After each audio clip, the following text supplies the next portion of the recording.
Guys, welcome back to my channel.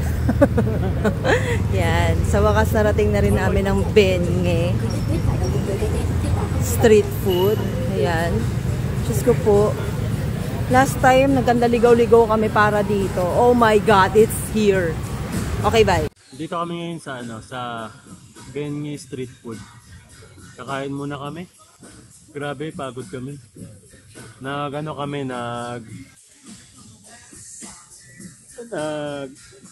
Galing kami ng Ho Chi Minh Fine Arts Museum, tapos doon kami nagpicture nung nung nirentahan namin na Auday. Tapos pagkatapos nilakad namin papunta binalik namin yung Auday, yung damit. Kasi may deposit kami doon na 1 million. Rich kid kami.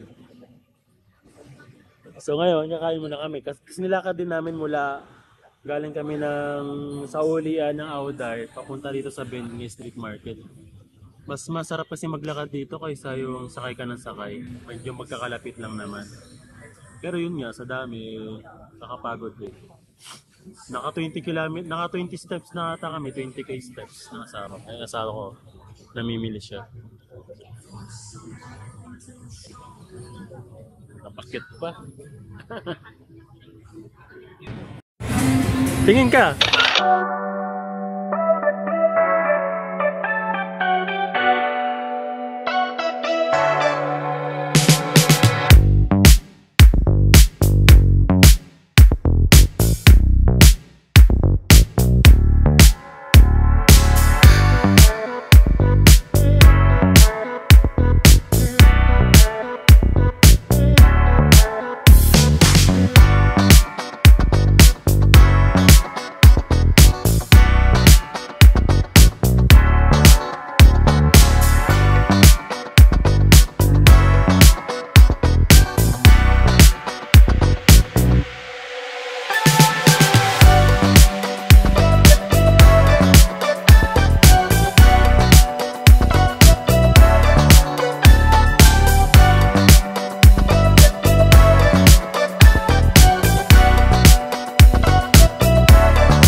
Modelo mahal. Pupunta tayo ng Kong Cafe, mauna ka ng bahagya para may modelo tayo. Yan! Yan ah. Tignan na lakad niya, diba?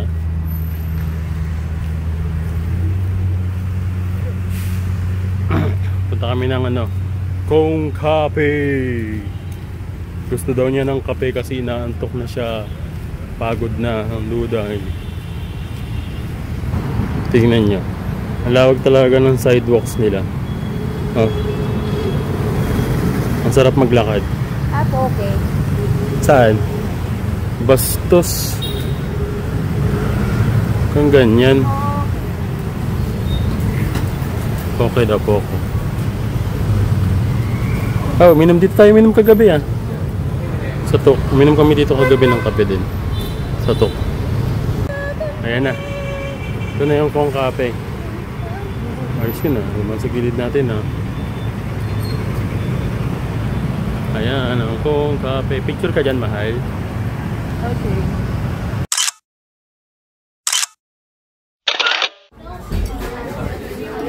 Kaway ka. Digihin